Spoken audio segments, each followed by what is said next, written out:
Hello and welcome to my channel.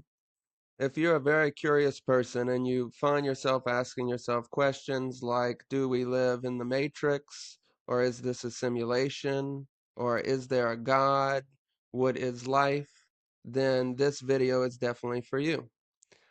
This video is titled Gravity Emerges from Information, a binary stereoscopic framework that could unify quantum mechanics and general relativity. And that's a summary of what it's about. However, it goes a lot deeper.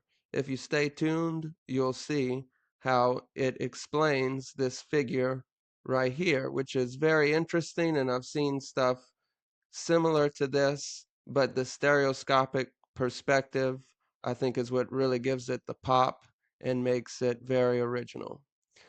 So, what if gravity isn't fundamental? What if space-time itself is a large-scale pattern emerging from something even deeper? And what if the deepest layer of reality is not matter, energy, or even space-time, but information? Imagine that reality begins as a vast network of binary states, simple distinctions, the most fundamental possible unit of information, not particles, not fields, just relationships that can exist in one of two states. Now imagine that every piece of information is observed through two slightly different relational perspectives, much like how your left and right eyes view the world from different angles. The difference between these two informational perspectives creates what we will call a disparity signal. Just as your brain uses disparity between your eyes to perceive depth, the universe may use informational disparity to generate geometry itself. In this framework, depth emerges from disparity, geometry emerges from depth, space-time emerges from geometry, and gravity emerges from the collective organization of space-time. This idea remains speculative. That's why I refer to it as a framework, but it draws inspiration from some of the deepest ideas in modern physics, including quantum information theory, emergent spacetime, entanglement, critical phenomena, and collective organization. In the very least, it's a very simple framework to help you understand reality. Today, we'll explore a fascinating possibility that reality is built through layers of informational organization where binary distinctions generate disparity, disparity generates geometry, and geometry becomes the space-time we experience. That brings us to our first slide, titled The Great Divide in Physics. Modern physics rests upon two extraordinary theories. Quantum mechanics describes the microscopic world.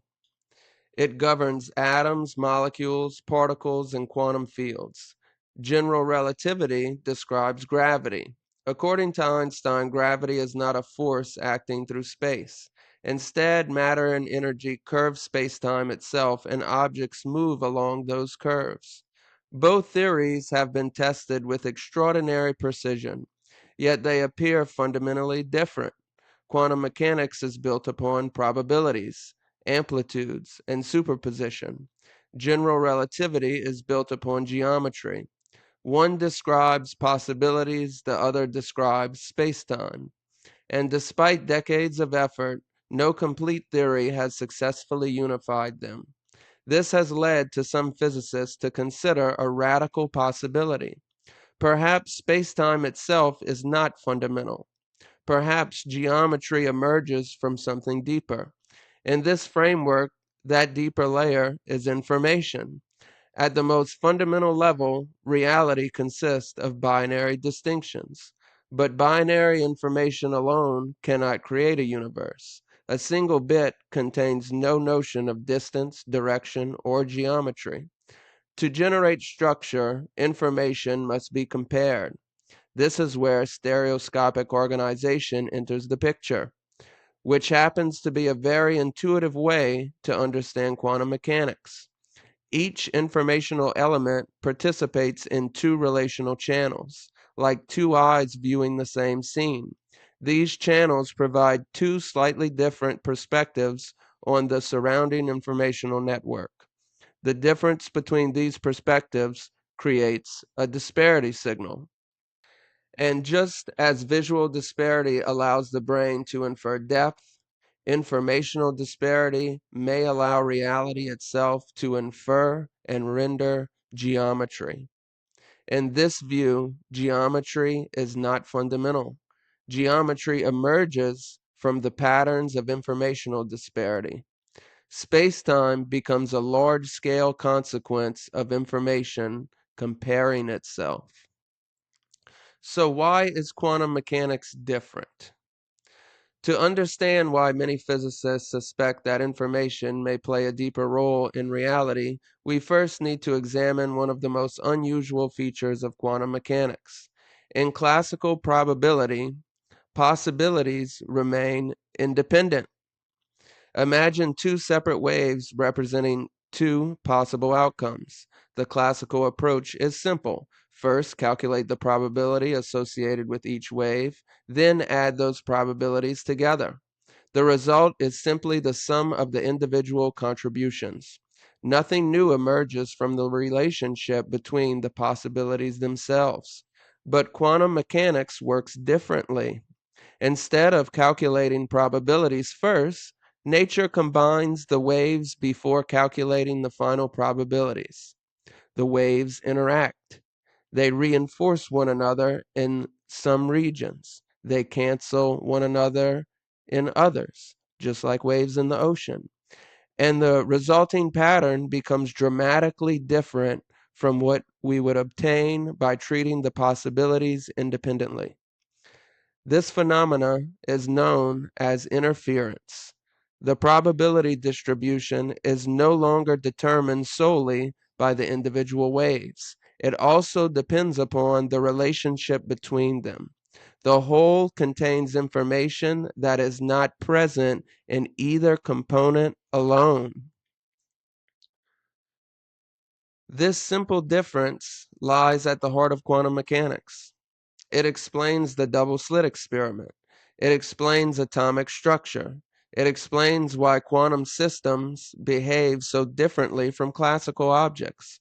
But perhaps most importantly, it reveals a deeper principle. Relationships matter. Correlations matter. The structure that emerges from multiple possibilities can contain information that does not exist within any single possibility by itself. This idea may sound abstract, but we encounter something remarkably similar in ordinary perception. Consider stereoscopic vision. Your left eye receives one image. Your right eye receives another.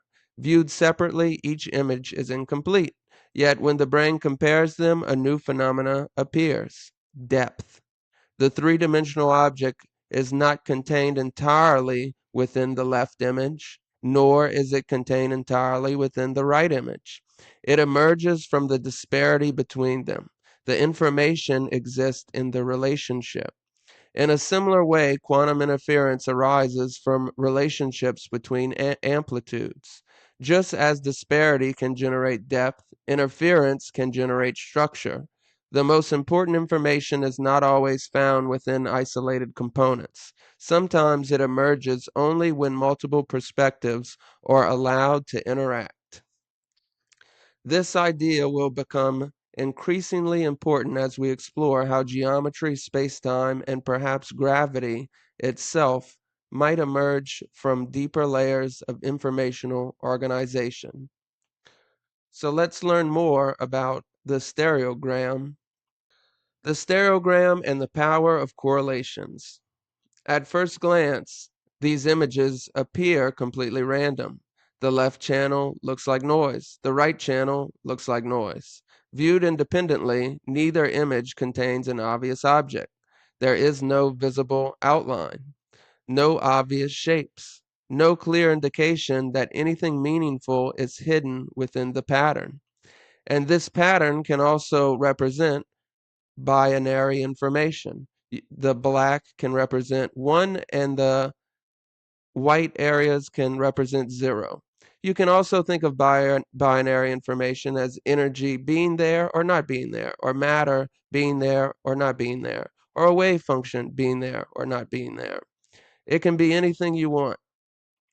But the fact is, this is the underlying code of information that could possibly define reality. Something remarkable happens when the two channels are compared simultaneously. A three-dimensional object suddenly emerges. A sphere appears to float above the background. Depth becomes visible. A new level of reality emerges from the relationship between the images. The key insight is that the sphere does not exist entirely within either image. Instead, it exists within the correlation between them. Each channel contains only part of the information. Only when the two perspectives are compared does the hidden structure become visible. In other words, the most important information is not stored in either channel alone, it is stored in the relationship between the channels. This leads to an interesting observation.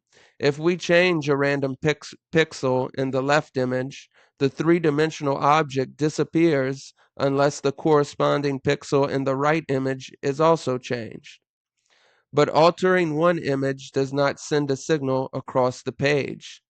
No information travels from left to right. No hidden force connects them. The two images simply share an underlying pattern of correlations. The object emerges because those correlations remain intact. This is important because it provides an intuitive way to think about one of the strangest ideas in modern physics. Quantum systems often exhibit correlations that cannot be understood by examining individual components in isolation. Entangled particles appear connected through a deeper relational structure, not because signals are constantly being exchanged between them, but because they participate in a shared informational pattern. The stereogram does not prove anything about quantum mechanics, but it offers a useful conceptual analogy. It demonstrates how meaningful structure can emerge from correlations alone. The whole becomes something fundamentally different from the individual pieces. This is emergence. This is precisely the lesson we encountered in the previous section. Quantum possibilities are not calculated by treating possibilities independently. Nature combines possibilities before determining outcomes. Relationships matter. Correlations matter. And sometimes the most important features of reality emerge not from the individual parts, but from the hidden structure that connects them. As we continue, we will explore a possibility that extends this idea even further. What if space itself emerges from relationships? What if geometry emerges from correlations? And what if the universe is built from layers of organization in which increasingly complex structures arise from the collective behavior of simpler informational components? How does nature create new realities? Nature constantly produces new behavior through emergence. At the microscopic level, water molecules interact locally. Yet below a critical temperature, a remarkable transformation occurs. A phase transition takes place. The molecules organize collectively. Ice emerges. The crystal structure is not present within any individual molecule. It emerges from relationships among many molecules. Again and again, nature creates new levels of organization through collective behavior. Magnetic materials become magnetized. Superconductors develop long-range coherence. Bose-Einstein condensates behave as giant quantum states. Biomolecular condensates form through liquid-liquid phase separation. Neural networks generate cognition. In every case, local interactions give rise to global structure. Emergent gravity proposes that space-time may be another example. Not a fundamental backdrop, a collective state. Within the binary stereoscopic framework, emergence begins with disparity. Individual informational units compare their relational environments through dual channels. Local disparity signals form. These local signals begin interacting. Small regions organize into larger disparity structures. Larger structures become coherent geometrical patterns, and eventually, vast networks of disparity stabilize into what we recognize as spacetime. Just as no individual water molecule contains an ice crystal, no individual bit contains space. Space emerges from the collective organization of disparity signals across enormous informational networks. The geometry of reality becomes a phase transition of information itself. So the quantum vacuum, empty space, is not empty. To understand how this might work, we need to examine the quantum vacuum. Classically, empty space contains nothing. Quantum theory tells us a different story. Every quantum field fluctuates. Even in its lowest energy state, particles continuously appear and disappear as virtual excitations. The vacuum is therefore not empty. It is an active dynamical system. Modern physics already contains examples of vacuum organization. The Higgs field fills all of space. Quantum chromodynamics predicts vacuum condensates. Collective organization already exists at the deepest levels of known physics. But what if these quantum fields themselves emerge from something deeper? Within this framework, the vacuum is not fundamentally empty space. Instead, it is a vast binary informational network. Every node continuously exchanges information through stereoscopic channels. Differences between these channels generate disparity signals. These disparity signals never become perfectly uniform. Tiny fluctuations constantly arise. Most disappear.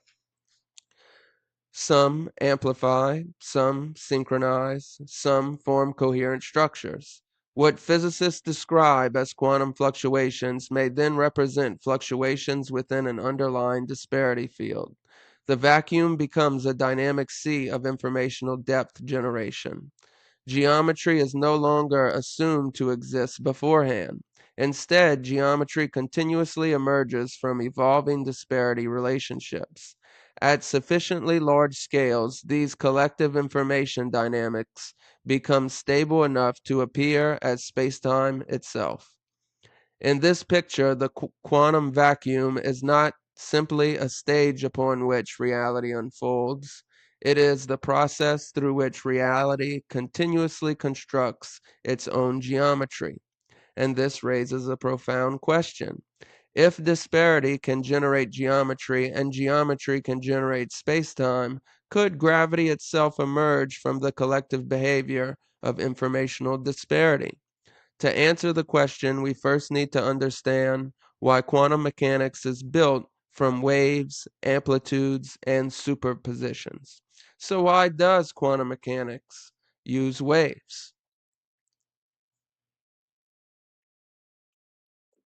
To understand how gravity might emerge from information, we first need to understand one of the deepest mysteries in physics. Why does nature use wave functions? Why does quantum mechanics describe reality using amplitudes rather than ordinary probabilities? In conventional quantum theory, every quantum state is represented by a wave function. These wave functions combine through superposition. Possible states do not contribute probabilities directly. Instead, they contribute amplitudes. The amplitudes are added together first. Only afterward is the total probability calculated. Mathematically, probability equals the square magnitude of the combined amplitudes. This simple rule produces interference, just like in the sea or in the ocean. Two possibilities can reinforce one another, or they can cancel one another. This is why electrons passing through two slits produce interference patterns. Nature behaves as though possibilities themselves possess wave-like structure. But within our framework, the wave-like nature of quantum mechanics may arise from something deeper. Imagine a binary information network continuously comparing itself through stereoscopic channels. Every informational state possesses two relational perspectives. Every comparison generates a disparity signal. These disparity signals are not static. They evolve, they overlap, they interact. And as they interact, they naturally produce constructive and destructive patterns, much like overlapping waves. In this picture, quantum amplitudes become mathematical descriptions of evolving disparity relationships. Superposition reflects the coexistence of multiple possible disparity configurations. Interference reflects how those configurations reinforce or suppress one another. The wave function becomes a description of informational possibilities before a stable geometry emerges. Quantum mechanics may therefore describe the dynamics of disparity itself. Not particles moving through space-time, but information exploring multiple possible geometries simultaneously. So this describes the universe as a network of possible paths. To understand how gravity might emerge from quantum mechanics, we must examine one of the deepest ideas in modern physics, the path integral, developed by Richard Feynman, the man himself. The path integral tells us something astonishing. When a particle travels from one point to another, nature does not select a single route. Instead, every possible path contributes. Each path carries a quantum amplitude. All amplitudes are summed together. Only afterward is a probability calculated. This idea successfully explains interference phenomena such as the double slit experiment. But within the binary stereoscopic framework, the meaning of these paths change. The paths are not merely routes through pre-existing space. Instead, they represent possible sequences of informational relationships, possible histories of disparity formation, possible ways geometry could emerge. Every path corresponds to a different configuration of the underlying information network. Every path represents a different way stereoscopic comparisons might organize themselves. The path integral then becomes a sum over possible disparity histories. Reality emerges from the collective interference of these possibilities. The universe does not simply choose where matter moves, it explores how geometry itself can form. This brings us to percolation theory. This is where percolation theory enters the story. Percolation studies how local connections create global pathways. Imagine a vast information network. Initially, only isolated clusters exist. Most informational routes remain disconnected. Most disparity signals remain local. But as connectivity increases, a critical threshold is crossed. Suddenly, local clusters become globally connected. A giant coherent structure emerges. A phase transition occurs. New paths become possible. This idea appears throughout nature. Neural networks, ecosystems, liquid-liquid phase separation, fluid flow, forest fires, phase transitions, and perhaps space-time itself. In this framework, percolation determines when local disparity structures become large enough to generate stable geometry. Connectivity creates coherence. Coherence creates geometry. Geometry creates space-time, aka gravity. So now let's consider gravity. In Einstein's theory, matter and energy curve space-time. That curvature determines which paths particles and light can follow. Geometry guides motion, but our framework suggests an even deeper interpretation. Geometry itself emerges from connectivity within the information network. The available paths are not imposed by spacetime. The available paths generate spacetime. Disparity creates depth. Depth creates geometry. Geometry creates possible trajectories. What Einstein described as curvature may represent large-scale organization within a disparity field. That brings us to the next slide about Hilbert space entanglement and informational geometry. Quantum mechanics takes place within an abstract mathematical structure called Hilbert space. Hilbert space is where quantum amplitudes live. It is where possibilities combine and interfere. Within our framework, Hilbert space can be viewed as the space of all possible disparity configurations. Every possible arrangement of information occupies a location within this abstract space. Every possible geometry corresponds to a different configuration of disparity relationships. As disparity states evolve, they move through Hilbert space. Superposition describes multiple possible disparity configurations existing simultaneously. Interference describes how those possibilities combine. The mathematics of Hilbert space remains the same. The interpretation changes. Hilbert space becomes the arena in which informational geometries compete and interact. Entanglement becomes especially important. Entanglement occurs when two systems become correlated in ways that cannot be described independently, as we talked about earlier. Changes in one system become inseparable from changes in another. Within the disparity framework, entanglement represents shared disparity structure. Separated regions of the information network become linked through common relational patterns. They no longer have independent geometries. Instead, they participate in a larger, unified information structure. Distance may therefore emerge from entanglement itself. Regions with strong disparity correlations appear close together. Regions with weak correlations appear further apart. Geometry becomes a map of informational relationships. Space becomes a visualization of connectivity.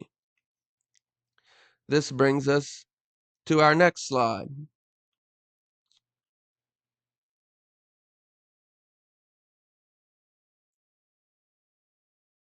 I skipped I skipped this slide. I was supposed to scroll to it earlier, so sorry about that. You can review it by yourself, and I'm moving on to is gravity a quasi-particle? If spacetime emerges from disparity-generated geometry, an even deeper question appears. What exactly is gravity? Traditionally, gravity is treated as curvature within spacetime itself. But many emergent systems possess large-scale collective excitations. Physicists call these quasi-particles. A quasi-particle is not fundamental. It emerges from the coordinated behavior of many underlying components. For example, sound waves move through air. Vibrations, also called oscillations, move through crystals. Neither exists independently of the medium. They emerge from collective organization called a phonon, which is a type of quasi-particle. Now imagine applying this idea to spacetime. If spacetime emerges from a vast network of information disparity, then gravity may also emerge from collective behavior within that network. Gravity becomes a large-scale oscillation of informational geometry, a coherent excitation propagating through disparity fields, not a fundamental force, a collective mode, a quasi-particle-like phenomena. In this picture, gravitational waves become particularly interesting. General relativity describes them as ripples in spacetime. But if spacetime emerges from informational disparity, those ripples may represent organized oscillations of the underlying informational substrate. The same stereoscopic network that generates geometry also generates gravitational dynamics. Gravity becomes something spacetime does when disparity structures reorganize collectively. This creates a remarkable conceptual chain. Binary information generates stereoscopic perspectives. Stereoscopic perspectives generate disparity signals, Disparity signals generate depth. Depth generates geometry. Geometry generates spacetime. Spacetime supports collective excitations, and those collective excitations appear to us as gravity. The double slit experiment reveals how informational possibilities interfere. Entanglement reveals how informational relationships connect. Gravity reveals how those relationships organize into geometry. And all three may ultimately emerge from the same underlying process: reality continuously comparing information against itself through stereoscopic channels and constructing geometry from the resulting disparity. This leads us to our next slide on integrated information, relative time, and informational geometry. At this point, an important question emerges. If reality is built from informational relationships, how do we measure the degree to which those relationships become organized? One possible concept comes from integrated information, often represented by the symbol phi. Originally developed in theories of consciousness, phi measures how much information belongs to a system as a whole rather than its individual parts. In simple terms, phi measures unity. How connected is a system? How much does it function as one coherent structure? Within the binary stereoscopic framework, phi can be interpreted as a measure of disparity integration. Individual disparity signals may exist independently, but as informational networks grow more connected, local disparity structures begin organizing into larger coherent geometries. The more integrated the disparity field becomes, the more unified the resulting geometry becomes. Matter, atoms, molecules, stars, galaxies, and living systems may all represent progressively higher levels of disparity integration, not merely collections of information, but organized informational wholes. Different rates of evolution may occur at different parts of the universe. This perspective also provides an interesting way to think about time. In everyday experience, time appears to flow uniformly, but Einstein showed that time is relative. Clocks can run at different rates depending on gravity and motion. Within our framework, time is not a separate dimension flowing independently of reality. Instead, time emerges from the rate at which informational geometries change. Every moment corresponds to a reorganization of disparity relationships. Every tick of the clock reflects an update in the underlying informational network. Regions where disparity structures reorganize rapidly experience more informational updates. Regions where disparity structures reorganize slowly experience fewer updates. The result is relative time. Time becomes a measure of geometric evolution, not an external backdrop, but a consequence of informational dynamics. In this picture, space emerges from disparity, time emerges from change in disparity, space-time emerges from the continual self-organization of information. This brings us to biomolecular condensates, life, and the scaling of organization. One reason this framework is intriguing is that nature repeatedly uses similar organizational principles across vastly different scales. At the cellular level, living systems organize chemistry using biomolecular condensates through liquid-liquid phase separation. Proteins and nucleic acids spontaneously organize into droplets without requiring membranes. Biomolecular condensates concentrate molecules, coordinate reactions, regulate gene expression, and organize microdomains throughout cells without the need for a membrane. They are examples of emergence. Local interactions create higher order structures. No single molecule contains the condensate. The condensate emerges from collective behavior. Within the disparity framework, this same organizational logic appears repeatedly through nature. Quantum fluctuations are organized into stable particles. Particles organize into atoms. Atoms organize into molecules. Molecules organize into condensates. Condensates organize cellular processes. Cells organize tissues. Tissues organize organisms. At every level, local informational relationships generate larger coherent structures. The details differ.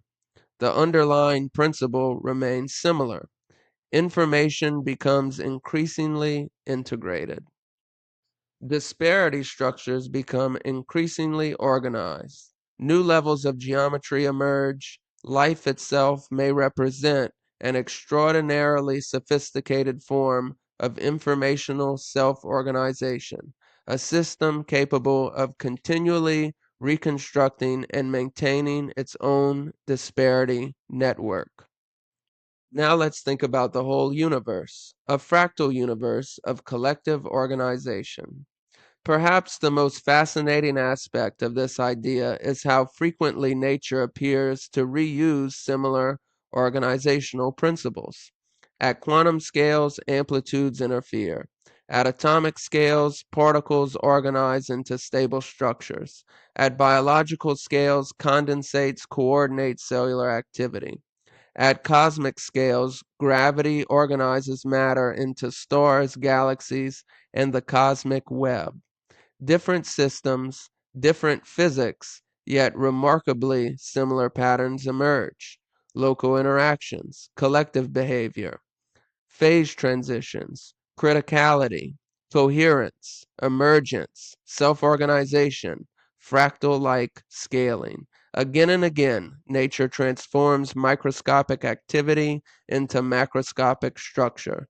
The specific mechanisms differ, but the organizational logic often rhymes. Within this framework, these recurring patterns are not coincidences. They arise because every level of reality is built upon the same informational foundation: binary relationships, stereoscopic comparisons, disparity generation, integration, and emergence.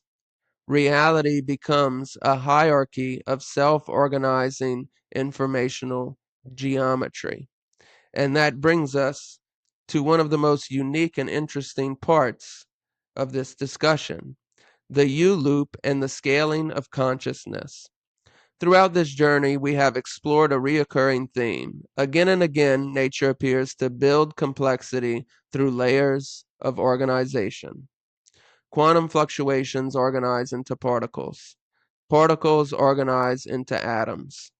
Atoms organize into molecules. Molecules organize into biomolecular condensates. Condensates organize cells. Cells organize organisms. Organisms organize into societies. And societies organize civilization. At every level, smaller structures become integrated into larger wholes. But this raises a profound question. Could consciousness itself emerge through a similar process? This image illustrates a speculative idea of the same system. Individually, neither channel contains a complete picture. Only when the perspectives are integrated does a coherent object emerge. The observed U-loop represents a unified structure arising from multiple informational viewpoints. Like the whole universe, the U may stand for universe. In this interpretation, consciousness is not simply information, it is integrated information, a coherent pattern capable of observing itself, a system becoming aware of its own organization. Notice something else. The structure repeats across scales. Each observer contains smaller observers. Each level becomes part of a larger whole. This mirrors a pattern we see throughout nature. Cells contain organelles. Organisms contain cells. Societies contain organisms. Each level possesses forms of organization that are invisible from the perspective of the level beneath it. What appears as an entire world to one scale may be only a component of a larger system. Consider your own body. You often think of yourself as a single individual, yet you are composed of roughly 30 trillion cells. Each cell is an extraordinarily complex system, and within those cells reside mitochondria, the powerhouse of the cell. Ancient bacteria that entered into a symbiotic relationship with early eukaryotic cells more than 1 billion years ago. Through endosymbiosis, two independent forms of life became one integrated system. Today, those ancient bacterial generate much of the energy that powers every thought, every memory, and every conscious experience you have ever had. The mitochondria does not experience the world that you experience. They do not understand your ambitions. They do not know your name. They do not perceive your thoughts. Yet their existence contributes directly to a larger conscious system that transcends their individual perspective.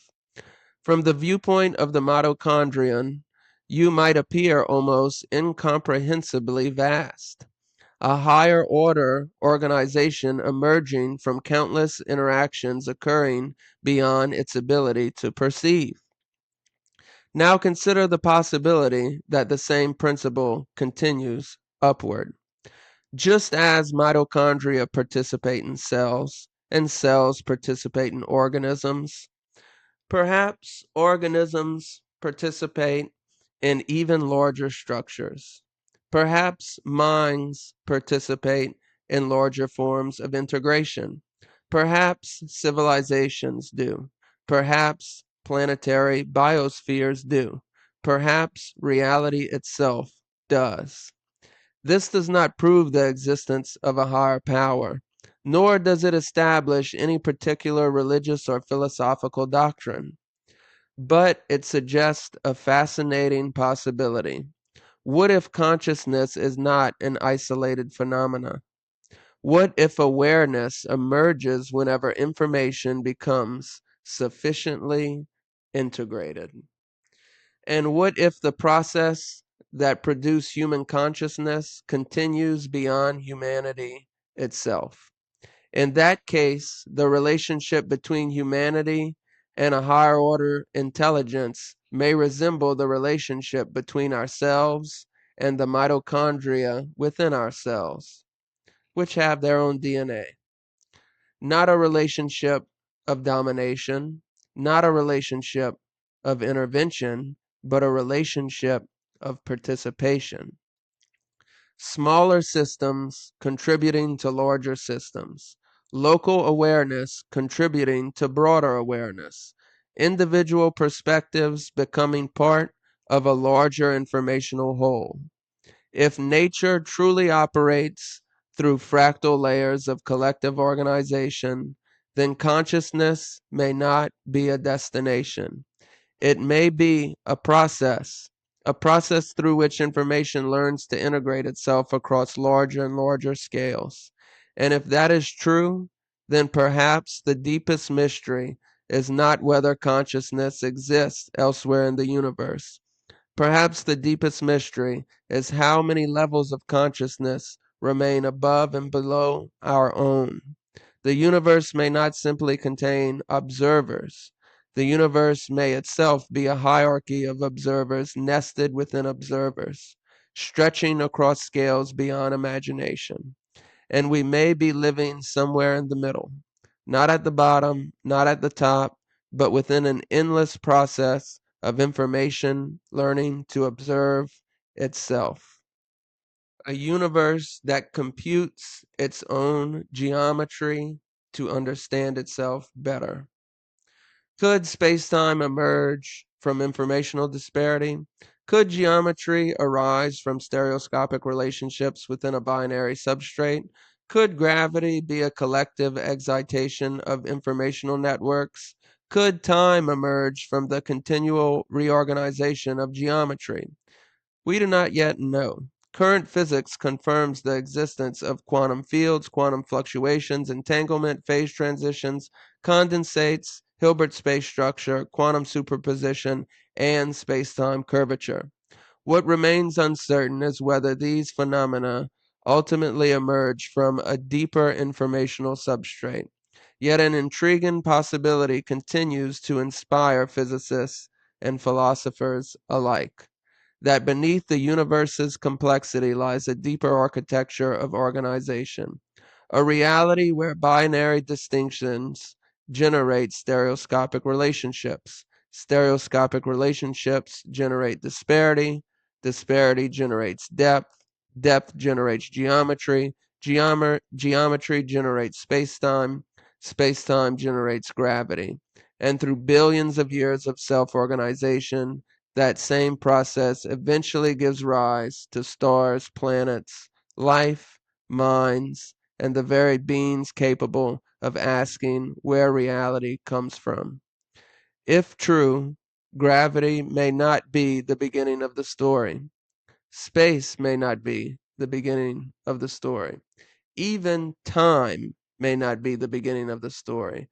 The beginning may simply be information, learning how to compare, and subsequently understand itself. One disclaimer I would like to make is that this framework combines established concepts from quantum mechanics, information theory, phase transitions, emergent spacetime research, and condensed matter physics with hypotheses involving binary informational substrates, stereoscopic disparity fields, and emergent geometry. While this is a very good conceptual framework, there will always be a better one because that is the nature of science. One theory will always explain the previous theories a little bit better, and that's our hope for our conscious exploration through the universe, and that's why I believe science is the best way to practice that consciousness. And that leads me to my last slide that has pictures from a trip that I like to take at Rocky Mountain National Park, where I go on a slightly dangerous hike, and I enjoy this. And I got most of this information from a book by Heinz Pagels called The Cosmic Code, and he has a similar story, and he used to like going on hikes like this as well. So I want to tell you about a dream I frequently have of falling, which is a common symptom of the ambitious ones and the high climbers in the world.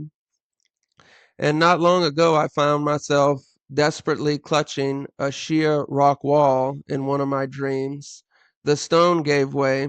I scrambled for a nearby bush, but it uprooted instantly, leaving me to drop into a black abyss in a paralyzing fear. Yet in the midst of my descent, a revelation dawned on me. This fall had no end and no bottom. The terror dissolved into pure bliss. I recognize that my core essence, the fundamental spark of life, is immortal, etched into the fabric of the cosmos. As I drifted deeper into the eternal void, wrapped in the embrace of the stars, I sang out to the universe and made peace with the darkness. Hope you enjoyed this. Please comment if you had any questions, and you have a good one.